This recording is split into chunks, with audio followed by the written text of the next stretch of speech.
My name's David, and the chronological Bible reading for June 10th is Proverbs chapters 22 through 24. Good name is to be chosen over great wealth. Favor is better than silver and gold.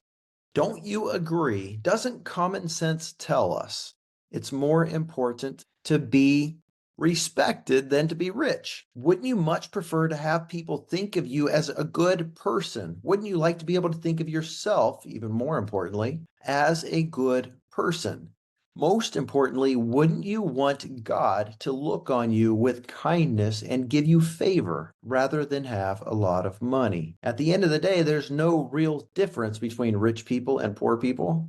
God made us all, and yet we continually desire to have the things we don't have. It's so fundamentally important that we learn to value the things that God values so that we can, with humility, ask Him to give us more of Him.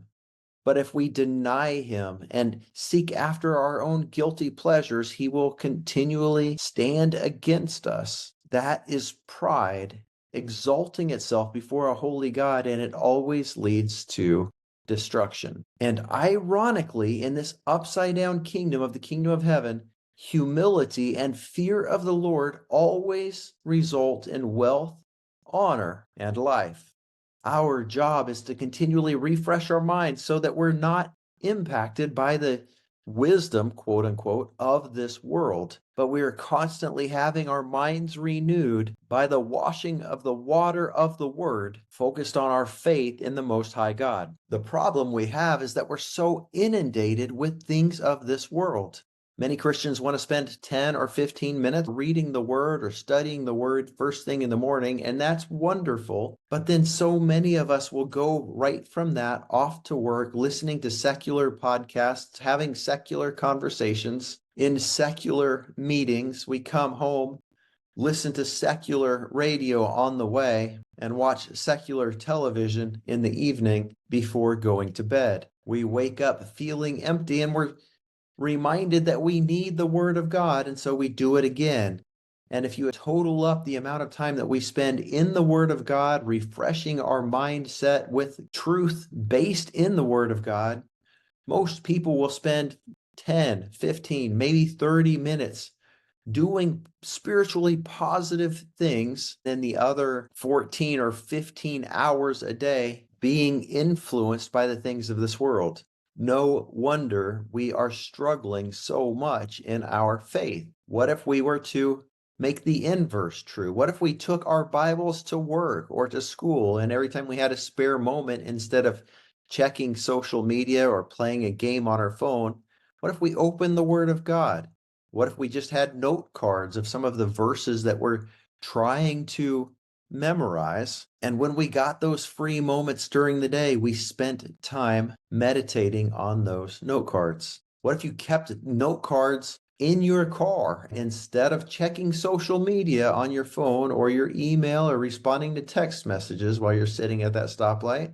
What if you recited to yourself encouraging verses from the Word of God? What if you spoke affirmations about who God says you are, rather than filling your mind with things that do not ultimately matter and won't stand the test of time? If humility and the fear of Yahweh actually will produce for us wealth, honor, and life, then why aren't we humble before God?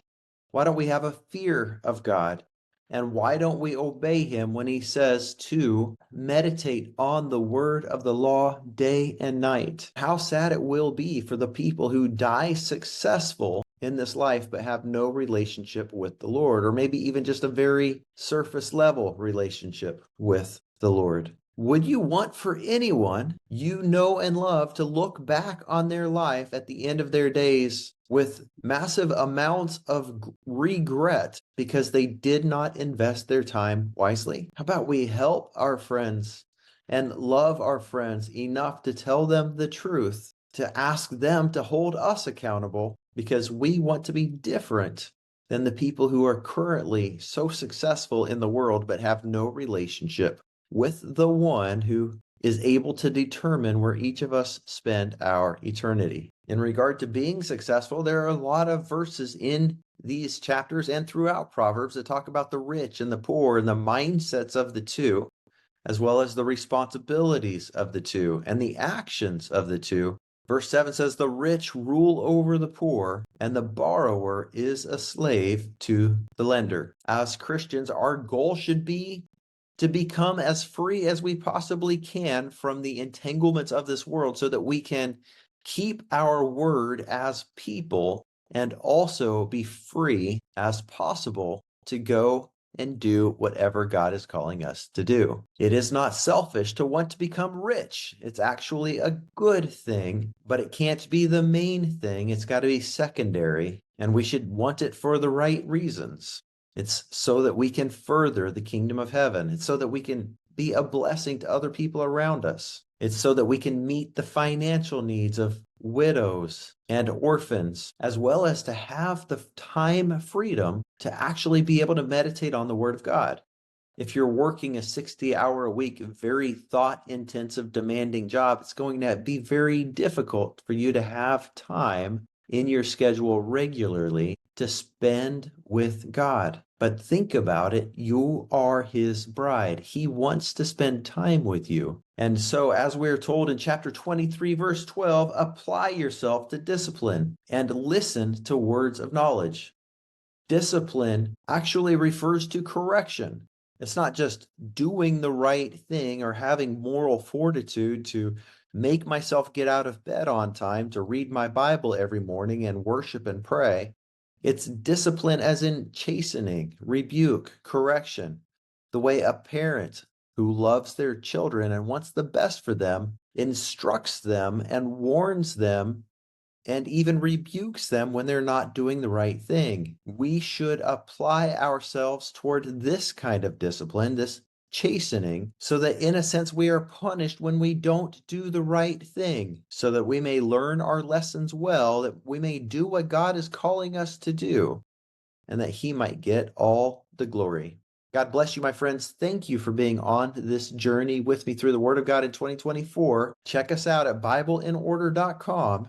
We'll see you tomorrow. God bless.